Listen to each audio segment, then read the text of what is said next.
ओम नमः शिवाय। श्रावण मास महात्मा 29वां अध्याय। श्रावण कब व क्यों करें। भगवान शिव बोले, हे सनत कुमार, अब मैं तुम्हें श्रावण मास में किए जाने वाले कार्य विधि पूर्वक बतलाता हूँ।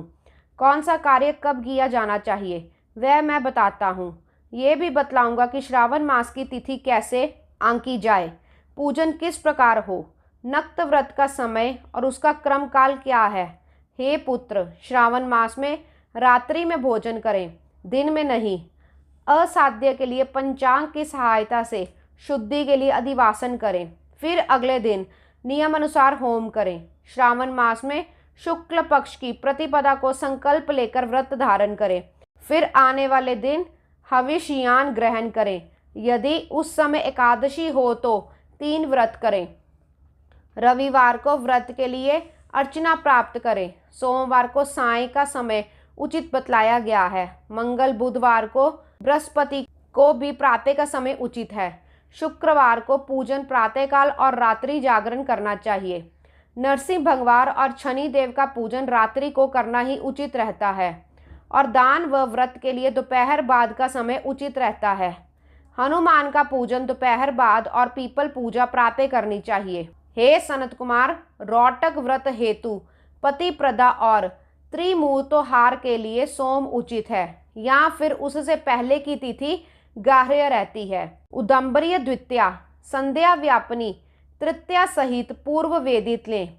स्वर्ण गौरी के लिए चतुर्थी युक्त होनी चाहिए।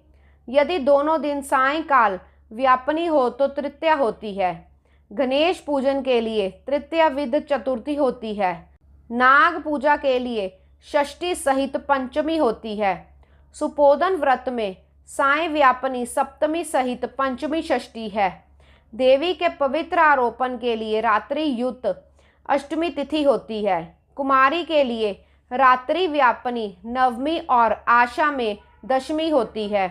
हे तात सनत कुमार, दशमी के साथ एकादशी अग्रहा होती है।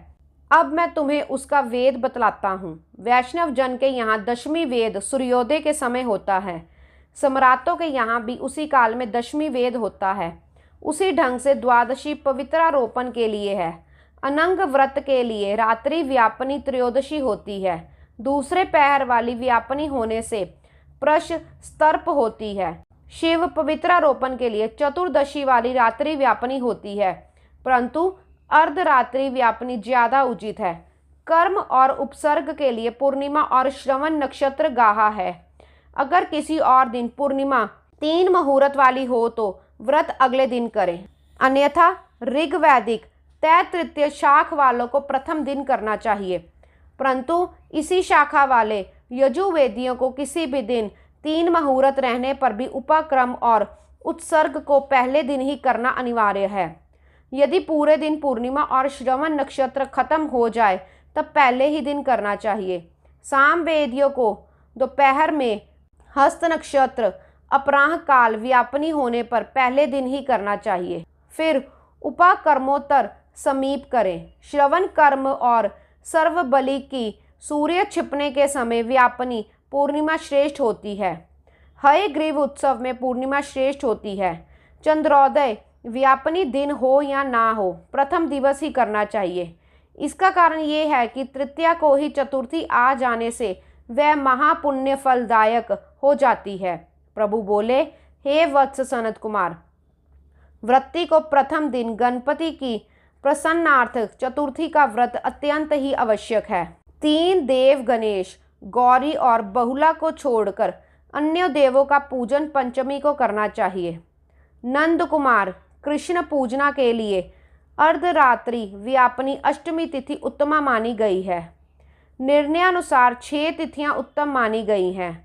दोनों दिन पूर्ण व्याप्ति अथवा केवल अव्याप्ति अथवा दोनों दिन अंश से समव्याप्ति, किसी और दिन अव्याप्ति, इन 6 पक्षों में से 3 तो संदेहहीन होती हैं। शिव बोले, हे वत्स, विषय व्याप्ति में अंश व्याप्ति के अनुपात में व्याप्ति अधिक उत्तम मानी गई है।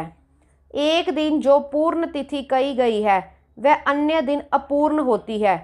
इसी प्रकार एक दिन अव्याप्ति अन्य दिन अंश व्याप्ति सम हो तो संदेह हो जाता है, तब वहाँ पर भेद वाक्य निर्णय करना चाहिए। युग वाक्यों द्वारा किसी किसी स्थान पर वार नक्षत्र योग बल द्वारा, कभी प्रधान योग द्वारा, कहीं परायण योग द्वारा, जन्माष्टमी व्रत में संदेह होने पर भी पारण सुबह ही करना चाहिए। पिठोर व्रत में मध्याह्न व्यापनी अमावस शुभ है और वृषभार्चन में सायंकालीन व्यापनी अमावस्या ठीक है। दूर्वोच्चयन में संध्या समय उचित है। सूर्य की कर्क संक्रांति में 30 घड़ी पहले का समय उत्तम रहता है। सिंह संक्रांति में 16 घड़ी पूर्व और 16 घड़ी में पुण्यवान समय हो जाता है, परंतु कुछ विद्वान महात्मा और ऋषि 16 घड़ी का काल पुण्यवान मानते हैं। अगस्त्यार्घ काल व्रत विधि के साथ कहा गया है। इस 29वें अध्याय के पाठ श्रवण से श्रावण मास के सभी व्रतों का फल प्राप्त होता है। गौरी शंकर भगवान की जय। ओम नमः शिवाय।